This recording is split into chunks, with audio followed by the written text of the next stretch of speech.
Bonjour et bienvenue dans un nouvel épisode de India and Global Left. Si vous découvrez l'émission, n'oubliez pas de vous abonner.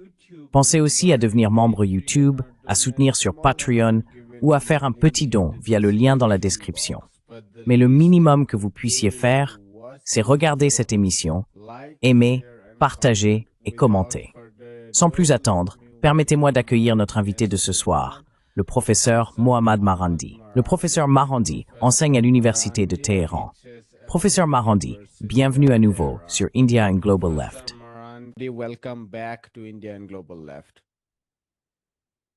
Merci beaucoup de m'avoir invité. C'est toujours un honneur.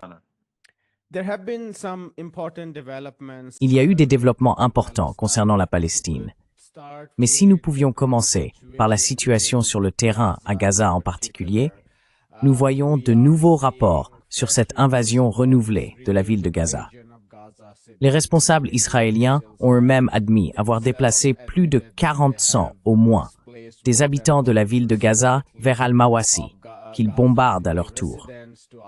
Pouvez-vous nous parler des horreurs auxquelles nous assistons actuellement au milieu de ce génocide de longue durée qui se déroule depuis plus de 2 mois?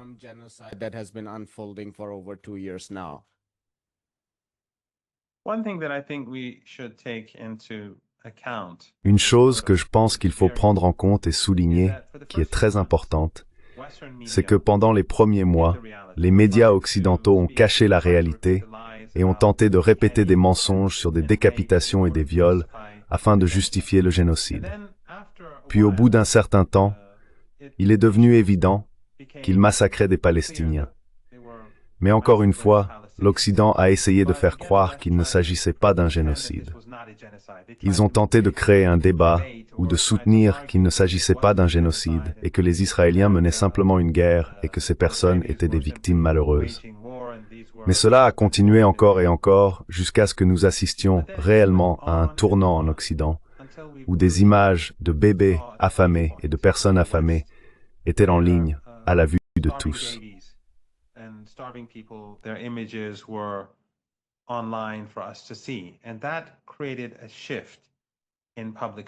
Et cela a provoqué un changement dans l'opinion publique, un changement significatif. Il y a toujours eu un changement. Au cours des 2 dernières années, nous avons vu un basculement où les gens sont devenus favorables à la cause palestinienne. Les gens regardent le régime israélien avec dégoût. Ils le considèrent comme un régime génocidaire et d'apartheid. Mais en Occident, ce changement a été plus tardif, surtout aux États-Unis. Et maintenant, on constate qu'il y a littéralement un consensus. On voit même des organes de l'ONU déclarer ouvertement qu'il s'agit d'un génocide. Rappelez-vous, pendant les premiers mois où les Sud-Africains ont déposé leur plainte auprès de la CIJ disait alors qu'il pourrait éventuellement s'agir d'un génocide. C'était il y a bien plus d'1 an et demi.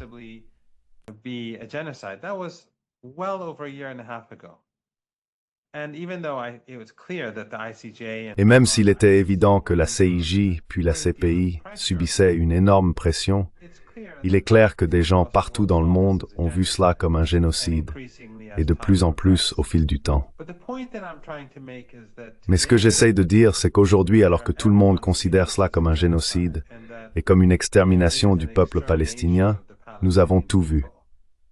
Nous avons vu des bébés dans des incubateurs être tués lorsque l'on débranche les appareils dans les hôpitaux.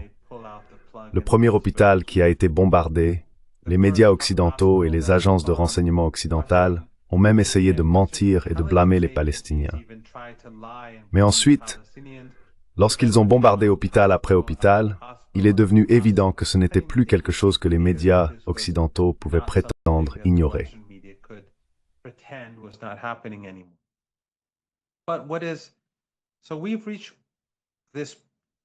Nous en sommes arrivés aujourd'hui à un point où l'ONU, où tout le monde, en fait, toute personne censée, affirme qu'il s'agit d'un génocide. Pourtant, nous voyons le secrétaire d'État américain se rendre en Palestine et s'entretenir avec les dirigeants du régime israélien en tant qu'amis proches et en tant que personne apportant un soutien total. Je pense donc qu'il est tout à fait juste de dire que le régime de Washington est un régime génocidaire. Il est aussi malfaisant que le régime israélien. Il soutient pleinement le génocide et y contribue autant que possible.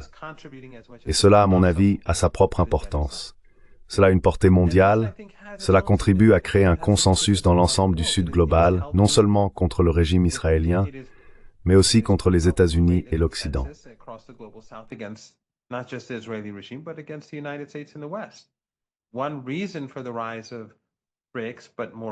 Une des raisons de la montée des BRICS, mais plus récemment de l'Organisation de coopération de Shanghai, est le comportement des États-Unis. C'est la brutalité des régimes occidentaux en ce qui concerne la Palestine. Il y a d'autres problèmes également. Leur attitude envers la Chine, la guerre par procuration en Ukraine et l'intimidation que l'on observe à l'égard de l'Inde et du Brésil, entre autres. Et bien sûr, il y a l'épisode plus récent du Qatar, où un allié des États-Unis est véritable proxy. Le Qatar n'est pas un ami du peuple palestinien. Le Qatar fait ce qu'on lui dit. Al Jazeera est autorisé à fonctionner. Il y a de bonnes personnes à Al Jazeera et dans les nombreux médias financés par le Qatar, et il existe de nombreuses institutions religieuses et culturelles qu'il possède dans tous les domaines. Je ne dis pas qu'ils sont tous de mauvaises personnes, loin de là. Mais la politique qui est souvent constreinte ni en contraste avec la politique américaine.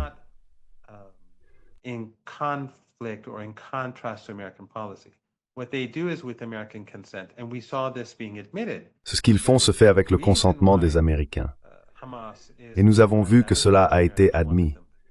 La raison pour laquelle le Hamas est au Qatar, c'est parce que les Américains le voulaient. La raison pour laquelle le gouvernement qatari les accueille, c'est parce que le régime israélien le voulait. Pourtant, malgré tout cela, et malgré le fait que lors du récent voyage de Trump, nous avons vu comment le régime qatari, les Saoudiens et les Émiratis l'ont traité comme leur roi.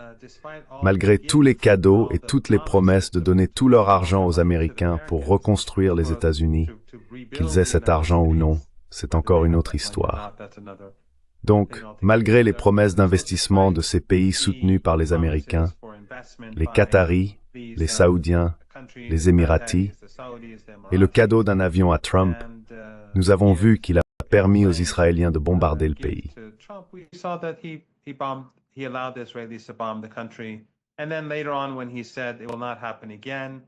Et puis plus tard, lorsqu'il a dit que cela ne se reproduirait pas, Netanyahou a immédiatement répondu en affirmant que cela se reproduirait chaque fois qu'il le jugerait nécessaire. Et cela place essentiellement toute la région et le monde dans une position où ils estiment que les États-Unis sont totalement peu fiables à tous les niveaux et sur tous les sujets. Cela les rend équivalents au régime israélien, voire subordonnés à celui-ci, et donne l'impression que Trump est subordonné à Netanyahou. Ainsi, la réunion de la Ligue arabe et celle des chefs d'État des pays islamiques, en soi, je ne pense pas qu'elles aient provoqué un bouleversement majeur. La Turquie continuera de coopérer avec Netanyahou en envoyant du pétrole d'Azerbaïdjan. La frontière jordanienne restera ouverte. Les marchandises iront des Émirats et de l'Arabie saoudite vers la Jordanie, puis vers le régime israélien.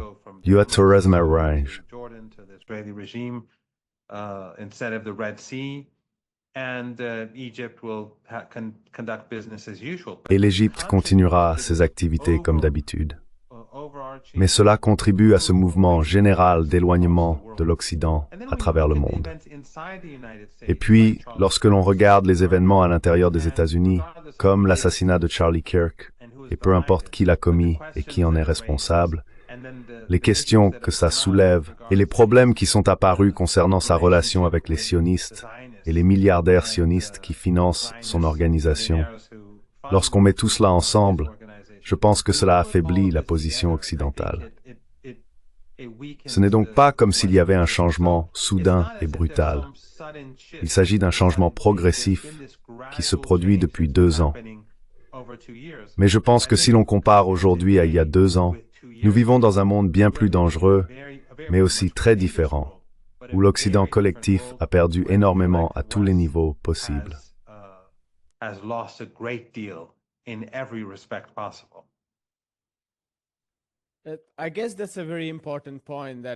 Je pense que c'est un point très important.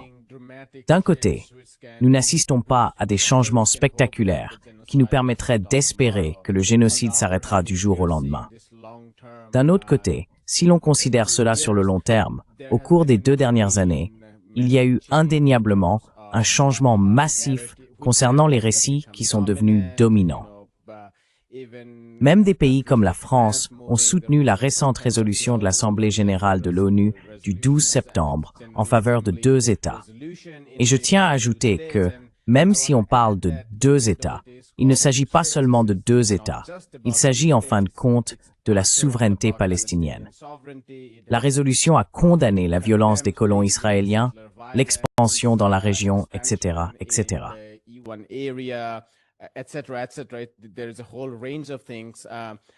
Il y a toute une série de choses. Des pays comme l'Inde ont fermement soutenu le consensus général de 142 nations. D'un autre côté, ce que nous voyons, c'est un durcissement de la part de l'administration américaine. Vous avez mentionné Marco Rubio, la visite du secrétaire d'État en Israël, alors qu'il s'efforce de préserver ses liens à la fois avec le Qatar et Israël. Mais il s'est également rendu, de manière notable, sur un site archéologique occupé par des colons, et il l'a inauguré. Les groupes de défense des droits palestiniens et les militants qualifient cela de nouveau chapitre, car cela va légitimer ces territoires qui ont été occupés très récemment et d'où des personnes ont été expulsées de chez elles.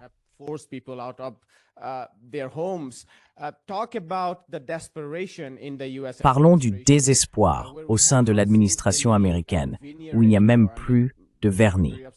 Je veux dire, le secrétaire d'État Anthony Blinken affirme désormais qu'ils espèrent même plus de négociations avec le Hamas. Et c'est un changement radical d'une certaine manière, car il y a encore une semaine, lorsque Israël n'avait pas encore bombardé le Qatar, l'administration américaine nous mentait probablement à tous. Mais au moins, elle nous mentait à tous en disant qu'une négociation était imminente, du moins compte tenu de l'agitation en Israël, en particulier parmi les familles des otages. Parler de ce culot de l'administration américaine à un moment où le reste du monde semble avoir lentement, du moins progressivement, accepté la réalité sur le terrain.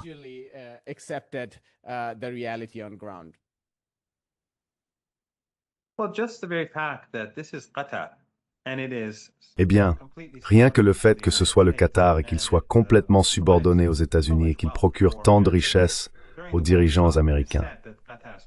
Pendant la Coupe du Monde, on dit que le Qatar a dépensé d'innombrables milliards de dollars.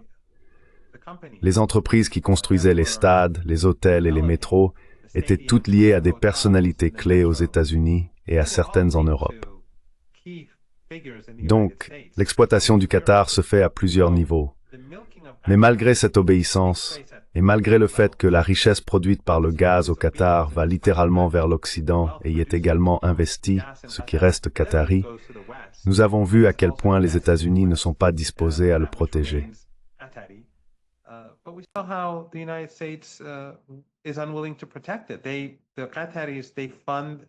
Les Qataris financent la base aérienne d'Al-Udeid. Ils n'ont pas seulement donné le terrain, mais ils la financent. Ils en couvrent les dépenses.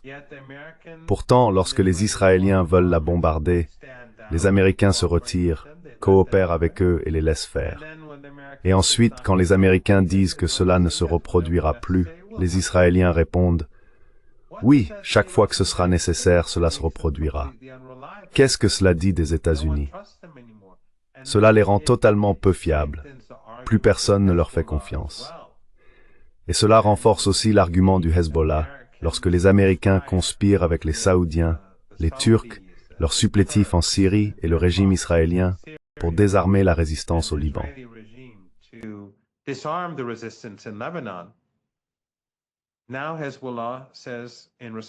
Maintenant, le Hezbollah répond en disant « Regardez, le proxy américain au Qatar, qui est totalement obéissant, se fait bombarder. Quel accord pouvons-nous conclure? Quel accord le Liban peut-il conclure qui protégerait le Liban? C'est impossible. Les Israéliens à l'avenir prendront plus de territoire, ils bombarderont le Liban et les Américains ne feront absolument rien. Tout comme on le voit avec le cessez-le-feu et la façon dont les soi-disant garants occidentaux du cessez-le-feu permettent aux Israéliens de tuer des citoyens libanais chaque jour.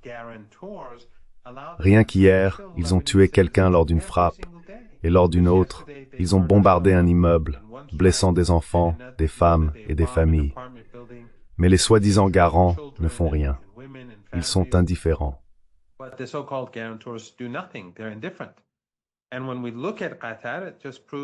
Et quand on regarde le Qatar, cela ne fait que confirmer le point de vue du Hezbollah. Cela rappelle également à la communauté internationale ce qui s'est passé avec l'Iran. Les Américains négociaient avec l'Iran, déplaçant sans cesse les objectifs, puis conspiraient discrètement avec le régime israélien pour mener une guerre contre l'Iran. Donc lorsque l'on met tout cela côte à côte, le Qatar, l'Iran, le Liban, Gaza, il faut se souvenir que l'accord de cessez-le-feu avait été mis en place à la veille de la présidence de Trump, alors qu'il s'apprêtait à entrer à la Maison-Blanche. Puis, quelques semaines plus tard, ils ont déchiré l'accord et relancé les hostilités. Cela porte préjudice aux États-Unis d'une manière qu'il est impossible de quantifier.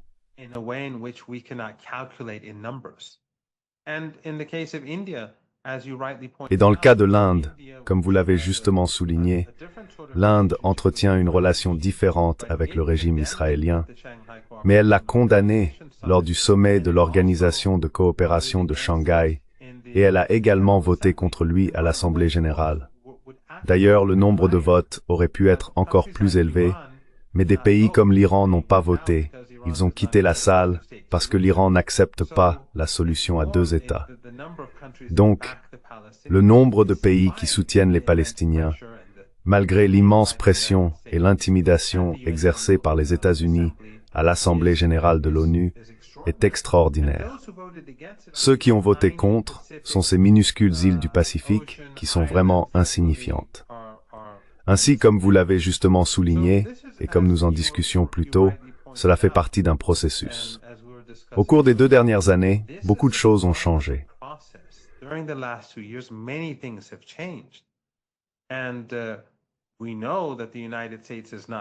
Et nous savons que les États-Unis ne sont pas sérieux au sujet des soi-disant otages, même si, comme Charlie Kirk lui-même l'a souligné avant sa mort, tout le monde en Israël est un soldat. Il m'est donc vraiment difficile d'accepter l'idée qu'il s'agisse d'otages.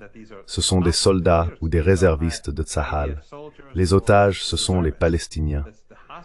Mais cela mis à part, cela montre que ni les États-Unis ni les Israéliens ne sont sérieux au sujet d'un cessez-le-feu, ni au sujet des soi-disant otages israéliens. Ce n'est pas seulement Netanyahou, ce sont les États-Unis et le régime israélien. Et Netanyahou est très représentatif en Israël. Il n'est pas différent des autres, il n'est pas unique. Le problème n'est pas Netanyahou.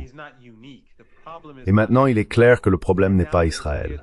Le problème, c'est le sionisme, et les États-Unis posent tout autant de problèmes que le régime israélien.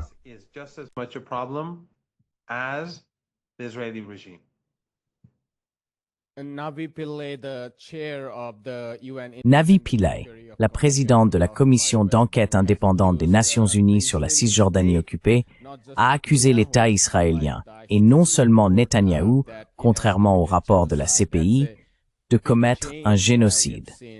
C'est un changement majeur que nous avons observé au cours des 2 dernières années, en partant des premiers récits évoquant, par exemple, la décapitation de bébés, et ainsi de suite. Professeur Marandi, pourriez-vous enfin évoquer les implications de tout cela sur la politique arabe elle-même? Comme vous l'avez dit, les États arabes condamneraient, la Turquie condamnerait, mais peut-être que leurs actions ne changeraient pas autant, et nous avons vu cela au cours des 2 dernières années. Cela dit, une différence que j'ai pu observer, précisément la rhétorique, la nature même de leurs déclarations.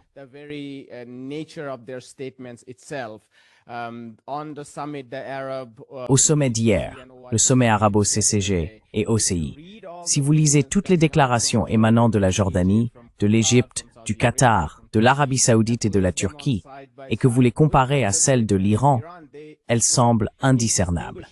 Beaucoup, y compris des éditorialistes, des éditorialistes d'Al Jazeera, et je sais que vous êtes critique envers Al Jazeera, mais il y a des personnes respectables là-bas. L'un d'eux est Marwan Bechara, qui couvre ce sujet depuis longtemps. Il affirme qu'il y a eu un reflet de l'état d'esprit dans la rue arabe concernant la Palestine.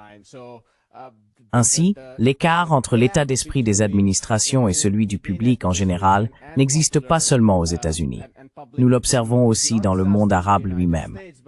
Alors que certains États arabes reconsidèrent leur dépendance envers les États-Unis, selon vous, quel impact cela pourrait-il avoir sur l'ensemble de la région et sur sa relation avec l'Iran?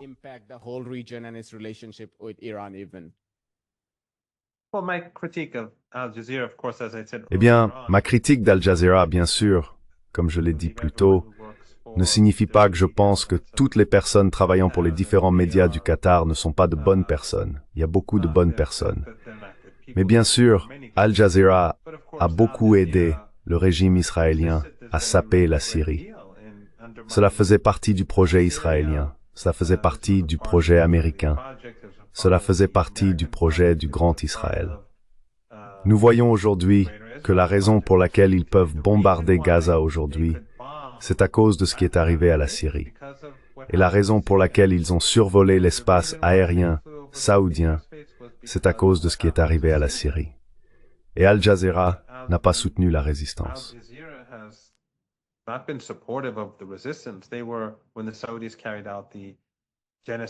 Ils étaient lorsque les Saoudiens ont mené la guerre génocidaire contre le Yémen, Al Jazeera l'a soutenu.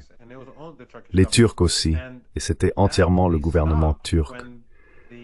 Cela n'a cessé que lorsque le blocus contre le Qatar a commencé, mené par les Saoudiens, les Émiratis et cette coalition à travers la région. Cela a donc causé d'énormes torts à la résistance et à la résistance palestinienne. Mais vous avez tout à fait raison. Ce n'est pas seulement lors du sommet que nous venons de voir, mais aussi au Conseil de sécurité de l'ONU. L'Algérie et le Pakistan, les représentants des deux pays, ont prononcé des discours très virulents contre le régime israélien, ce qui est nouveau. Ce genre de langage, je crois, n'avait jamais été utilisé auparavant par ces pays, et je pense que c'est très important.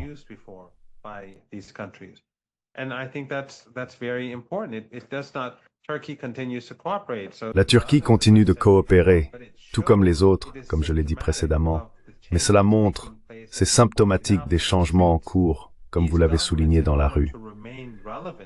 Ces gouvernements, afin de rester pertinents, afin d'être perçus comme légitimes d'une certaine manière, doivent, au moins dans une certaine mesure, modifier leur politique. Et cela est important. Ce n'est pas aussi important que cela le serait s'ils avaient simplement rompu les liens, ce qu'ils auraient dû faire. Ils auraient tous dû rompre les liens, liens politiques, liens économiques, liens militaires. Croyez-le ou non, certains d'entre eux entretiennent encore une coopération militaire avec le régime israélien.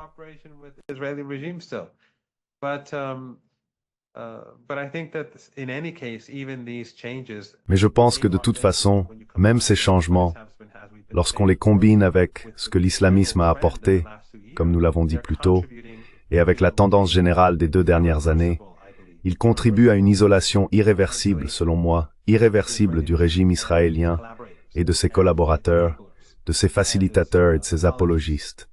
Que ce soit à Washington, Paris, Londres, Berlin ou ailleurs, ils sont de plus en plus marginalisés. Et ce qui me semble intéressant, c'est que ce qu'ils font à Gaza délégitime leur argument en Ukraine. Cela délégitime leur guerre économique ou leur guerre tarifaire contre la Chine aux yeux de l'opinion publique mondiale, car les gens perçoivent l'Occident comme sinistre.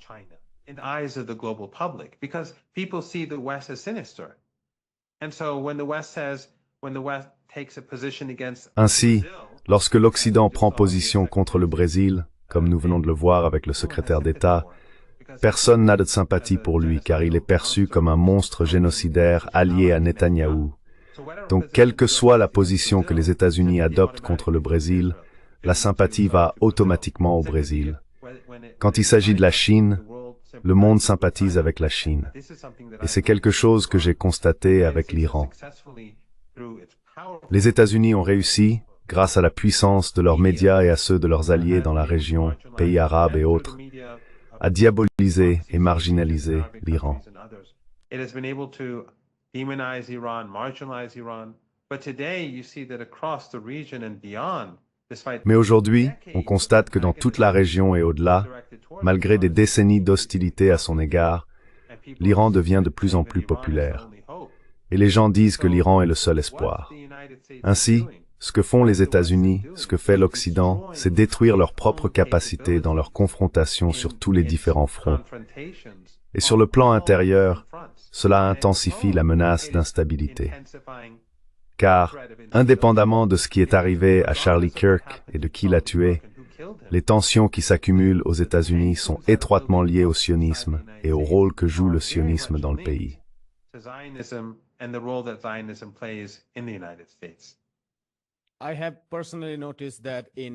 J'ai personnellement remarqué qu'en Inde, le vote de l'Inde, lors de la récente résolution en faveur de la reconnaissance de l'État palestinien, n'est pas très surprenant sur le long terme, étant donné que l'Inde vote en faveur de la Palestine depuis très longtemps, jusqu'à très récemment, lorsqu'elle a commencé à s'abstenir sous l'influence des États-Unis et d'Israël.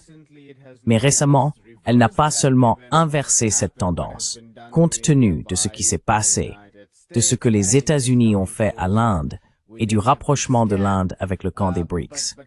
Mais il faut noter que le Premier ministre indien, Narendra Modi, a immédiatement publié un tweet très ferme condamnant les bombardements israéliens à Gaza. Et je pense que cela diffère même de la résolution de l'ONU, car l'Inde, depuis un certain temps du moins, s'est abstenue tactiquement de condamner directement Israël. Donc d'un côté, elle vote en faveur de la résolution de l'ONU pour la reconnaissance de l'État palestinien. De l'autre, elle ne condamnerait pas Israël, compte tenu de sa dépendance envers ce pays. Pas très importante en termes de volume, mais une dépendance stratégique pour certains équipements militaires. Mais cette fois-ci, l'Inde a publié un tweet fort, une condamnation catégorique de la violation de la souveraineté du Qatar. Et je pense que nous verrons de plus en plus de changements mondiaux de ce type à mesure que les États-Unis échouent à résoudre leurs propres contradictions.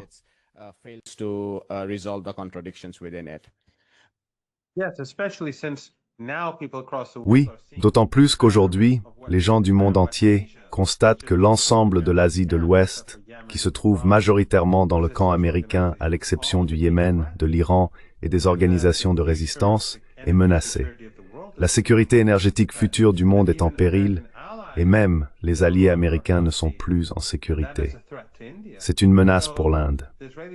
Ainsi, le régime israélien est perçu dans le monde entier comme incontrôlable, alors que les responsables américains qui se rendent en Palestine semblent totalement indifférents et parfaitement satisfaits de la situation. Cela accentue leur isolement. Et bien sûr, ce que fait actuellement le gouvernement indien renforce sa propre position dans l'ensemble du Sud global.